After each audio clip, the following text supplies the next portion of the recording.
Compression 1 से 1.5 inch होना चाहिए, मतलब इतना कम से कम दबना चाहिए, ठीक है ना।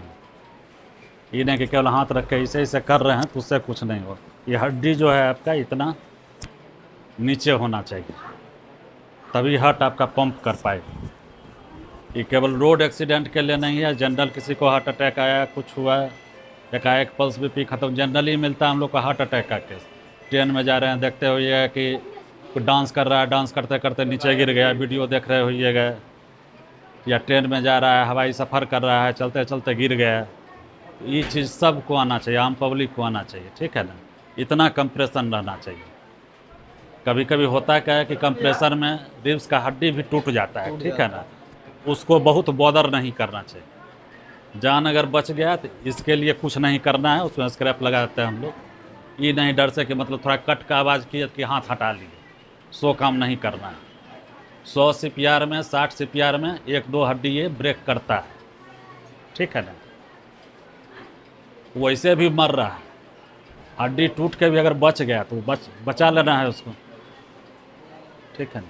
पहुंचाने वाले से पुलिस किसी भी कीमत में पूछताछ नहीं कर सकती। ये सुप्रीम कोर्ट का लेटेस्ट गाइडलाइन है। और किसी को सहायता देने के लिए आपको बताने की ज़रूरत नहीं है। अगर आपको आ रहा है आप हेल्प कीजिए, ठीक है ना। आप अगर किसी का CPR कर रहे हैं तो उसके लिए आपको पुलिस का इन्फॉर्म करने का किसी को ज़रूरत नहीं है। ये प्राथमिक उपचार है। हमारे घर में हमारे बाबूजी को हो गया, हम पुलिस को फ़ोन करेंगे? हाँ, आपके पिताजी को हो गया तो पुलिस आने का इंतज़ार कीजिएगा? ये तो जस्ट 2 मिनट का खेल है। 2 मिनट बंद रह गया, सब चीज़ ख़त्म हो गया, उसके बाद फ़ोन करके क्या कीजिएगा। इसलिए सुप्रीम कोर्ट का लेटेस्ट गाइडलाइन है कि किसी भी स्थिति में, परिस्थिति में मदद करने वाले को या अस्पताल पहुंचाने वाले को पुलिस कहीं से भी छुएगी नहीं, कोई टच नहीं करेगी। ना आपको परिचय देने की आवश्यकता है, ना कुछ करने की। समाज के नाते एक दूसरे को मदद करने की ज़रूरत है। सीपीआर का फुल फॉर्म होता है कार्डियो पल्मोनरी रिससिटेशन। कार्डियो मतलब हार्ट, पल्मोनरी मतलब लंग्स, और रीस्टार्ट करना होता है उन दोनों को मिला के। तो ये हो गया हम लोग सीपीआर कब करते हैं और कहाँ करते हैं। पहला चीज़, सीपीआर हम लोग कब करेंगे? जब किसी का सांस रुक जाता है और आदमी बेहोश है, तब हम लोग सीपीआर स्टार्ट करते हैं। और कब तक करेंगे? जब तक कोई हॉस्पिटल से एम्बुलेंस ना आ जाए या फिर हम डॉक्टर के पास पेशेंट को पहुंचा ना दें। तो उसके बाद हम लोग का नेक्स्ट प्रोसीजर है रिस्पांस चेक करेंगे, जिस विक्टिम को चोट लगा है उसका। तो पहले हम लोग विक्टिम को बिना हाथ दिए सबसे पहले हम लोग बात करने का कोशिश करेंगे। सर, आपको सुनाई दे रहा है?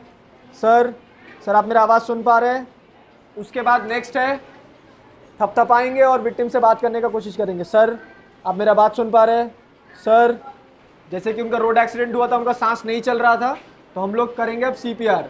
सीपीआर स्टार्ट करने से पहले हम लोग देते हैं 2 रेस्क्यू ब्रीथ, जिससे हमें पता चलता है कि विंड पाइप में कोई ब्लॉकेज है या नहीं है। तो 2 रेस्क्यू जो ब्रीथ देंगे वो स्लो एंड लॉन्ग होगा। ब्रीथ 1, 3 सेकंड के लिए चेक करेंगे। 1001, 1002, 1003। ब्रीथ 2, 1001, 1002, 1003। उसके बाद अब हम लोग देंगे सीपीआर का कंप्रेशन। सीपीआर के कंप्रेशन के लिए हम लोग नाप लेते हैं निपल्स के बीच में, नाक से पूरा स्ट्रेट या फिर स्टर्नम से 3 उंगली ऊपर हाथ रखेंगे।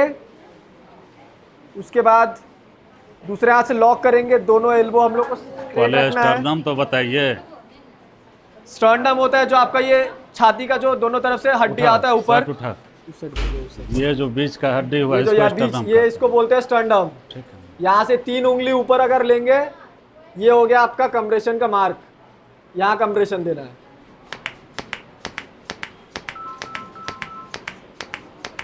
ब्रीथ 1।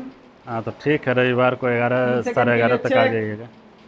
प्रोसेस देखिए कैसे हम लोग दबा रहे हैं। सिर्फ इस चीज से दबाएंगे, पूरा हाथ नहीं रखेंगे, सिर्फ वो चीज रखेंगे और लॉक करेंगे। शुरू से बताइए, 3 उंगली छोड़ के। हाँ, स्टर्नम से 3 उंगली हम लोग छोड़ेंगे। पॉइंट लिया, ये हड्डी से 3 उंगली छोड़ देना है, ठीक है ना।